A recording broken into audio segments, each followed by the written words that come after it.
Hi everyone, स्वागत है आप सबका फिर से एक नए वीडियो पर। आज हम लोग देखेंगे कुछ 5 महत्वपूर्ण प्रश्न दिया गया है। पहला है आपके लिए होमवर्क, कमेंट करके बताइएगा कि इसका आंसर क्या होगा। 20 कैरेट वाले 10 ग्राम सोने में शुद्ध सोने की मात्रा ज्ञात कीजिए, जबकि 24 कैरेट का सोना 100% शुद्ध सोना होता है। तो 10 ग्राम में आपको बताना है कि कितना शुद्ध सोना है, वो 20 कैरेट का है। 8 ग्राम शुद्ध सोना है, 8.33, 7.33 या 9.33 ग्राम शुद्ध सोना है। कमेंट करके बताइएगा दोस्तों इसका आंसर क्या होगा। एक से बढ़कर एक क्वेश्चन है, पूरा वीडियो देखिएगा। आइए देखते हैं पहला प्रश्न। दिया गया है चीनी की कीमत 20% की कमी से एक व्यक्ति 1200 में 4 केजी अधिक चीनी प्राप्त करता है। प्रति केजी घटा हुआ चीनी का मूल्य है। ये प्रश्न जो है ना, ये कमेंट करके पूछा गया है श्वेता, आराध्या और अनु के द्वारा। तो आइए देखते हैं इस प्रश्न को कैसे सॉल्व करेंगे। उन्होंने पूछा है कि इसको ट्रिक के माध्यम से कैसे सॉल्व किया जाएगा मात्र सेकेंडों में। तो देखिए, जब भी ऐसा प्रश्न रहे ना, तो आप 4 केजी चीनी का मूल्य मालूम कर लीजिए कि 4 केजी चीनी का नया मूल्य कितना है।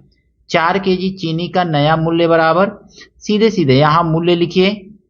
मूल्य हमको लिखना है और यहाँ पे क्या लिखना है, प्रतिशत मान लिखना है। तो प्रतिशत मान कितना है, 20 है। और 20 बट्टा नीचे हम 100 कर लेंगे। देखिए 1020 से 1020 कट जाएगा, तो 4 केजी चीनी का नया मूल्य कितना हमको मिल जाएगा। यहाँ पे हम 4 केजी चीनी का नया मूल्य मिल जाएगा 12 दूनी 24, 240 रुपया। तो 1 केजी चीनी का नया मूल्य कितना होगा दोस्तों। तो 1 केजी चीनी का नया मूल्य जो है, घटा हुआ मूल्य जिसको हम कह सकते हैं, तो 4 से यहाँ पे काट देंगे, तो 4 छके 24, यानी 1 केजी चीनी का घटा हुआ मूल्य कितना हो जाएगा, 60 रुपया हो जाएगा। ऑप्शन नंबर बी इसका सही है। अगला प्रश्न है 1200 रुपए की राशि को ए बी सी डी के बीच इस प्रकार विभाजित किया जाना है कि ए और बी का रेशियो जो है 8:9, बी रेशियो सी 2:3, सी रेशियो डी 9:13 में है। ए और सी के हिस्से में क्या अंतर है, इस तरह से प्रश्न पूछा गया है। आइए देखते हैं। देखिए ए और बी, सबसे पहले जो दिया है ना रेशियो, उस रेशियो को लिख लीजिए। तो ए बी सी और डी के बीच में हमको रेशियो देखना है। तो A ratio, B ratio, C ratio, D हमको निकालना पड़ेगा। तो ए और बी दिया हुआ है 8:9। अब ध्यान से समझिएगा, यहाँ पे जो रेशियो दिया है ना, आगे खाली जगह बच रहा है तो उसको लिख लीजिए, वही वाला नंबर, यानी कि 9 आगे बचा है तो 999 लिख लीजिए। अब देखिए बी और सी है 2:3, तो 2:3 है, तो इधर 3 लिखिए और इधर 2 लिख लीजिए, बस ऐसे कर लीजिए। सी रेशियो डी 9:13 है, तो 9:13, तो इस तरह से लिखिए। अब देखिए इधर 9 लिख लीजिए, तो 9 और 9 इस तरह से लिख लीजिए। अब आपको क्या करना है, यहाँ पे सिंपल सा एक ट्रिक यूज करना है दोस्तों। अब जो सब में कॉमन है ना, चारों में, यानी कि इस लाइन में भी हो, इस लाइन में, इस लाइन में, चारों में कॉमन जो है उसको काट दीजिए।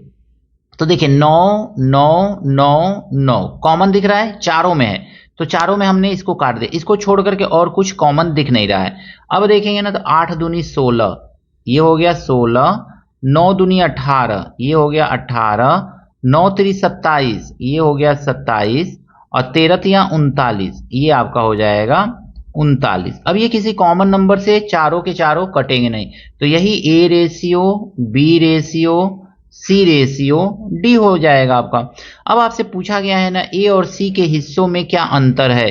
ए और सी के हिस्सों में हमको यहाँ पे क्या अंतर देखने को मिल रहा है। तो देखिए 7 में से 6 1 11 का अंतर हमको यहाँ पे देखने को मिल रहा है। और टोटल सम करेंगे, इसको देखेंगे कितना आएगा, तो उसको नीचे लिख लीजिए।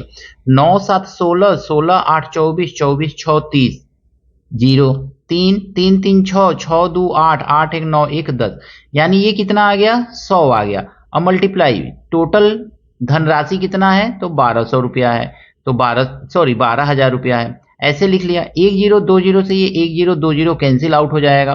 12 एकन्ने 12 और 12 एकन्ने 12 और 1 13, और 1 0 है, तो यानी ए और सी के हिस्सों के बीच का अंतर कितना है, 1320 रुपया है। ऑप्शन नंबर बी दोस्तों इसका सही है।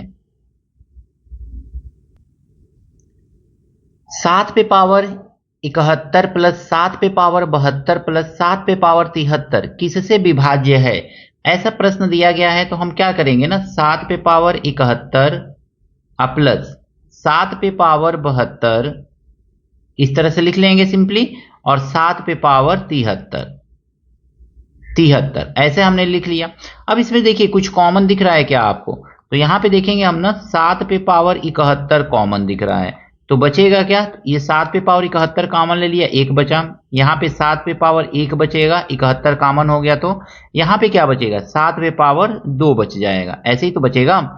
इसको सॉल्व आगे करेंगे ना तो ये आ जाएगा 7 पे पावर 71, अब मल्टीप्लाई, ध्यान से समझिएगा इसको, ये ब्रैकेट में लिखे 1 प्लस 7 प्लस और 7 सते 49 ऐसे लिख लेंगे।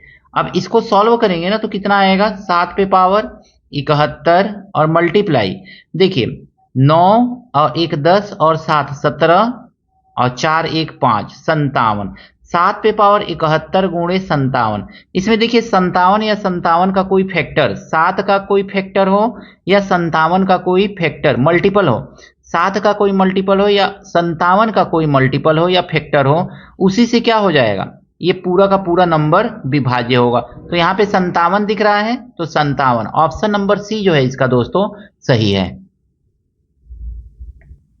अगला प्रश्न, रमन अपने वेतन का 80% खर्च करता है, उसके वेतन में 25% की वृद्धि हुई और उसके व्यय में 15% की वृद्धि हुई, उसके बचत में प्रतिशत वृद्धि ज्ञात कीजिए। देखिए इस तरह के प्रश्न को कैसे एकदम आसान तरीके से सॉल्व करेंगे, तो मान लीजिए कि यहाँ पे हम सबसे पहले ना लिख ले रहे हैं वेतन, वेतन होगा कुछ, और वेतन में से ही क्या किया जाएगा, वेतन में से ही खर्च किया जाता है, यानी कि खर्च, और जो खर्च के बाद बचेगा उसको हम लोग बचत कहेंगे, तो खर्च और बचत मिलकर के ही क्या बन जाएगा, आपका वेतन बन जाएगा। तो इस तरह से खर्च और हम बचत लिख लेंगे। देखिए मान लीजिए अगर मैं किसी व्यक्ति का वेतन 100 रुपया है, तो उसमें से 80% खर्च कर रहा है, यानी कि 80 रुपया वो खर्च कर दे रहा है, तो बचेगा कितना, तो सीधा सीधी समझ में आ रहा है उसका 20 रुपया बच जाएगा। अब प्रश्न में देखिए यहाँ पे कटे ना तो काट सकते हैं आप, 20 एक अन्य 20, 20 चौको 80 और 20 पचे 100, सीधा सीधे इस तरह से काट दीजिए, अगर मैं कटे सब नंबर किसी कॉमन नंबर से तो काट दीजिए। अब व्यक्ति का वेतन जो है 5 यूनिट है, उसमें से 4 यूनिट खर्च करता है, 1 यूनिट उसका बच जाता है, लेकिन कह रहा है कि वेतन में कितनी वृद्धि हो गई, 25% की वृद्धि हो गई, तो सीधे सीधे 25 से यहाँ पे ऐसे लिख लीजिए।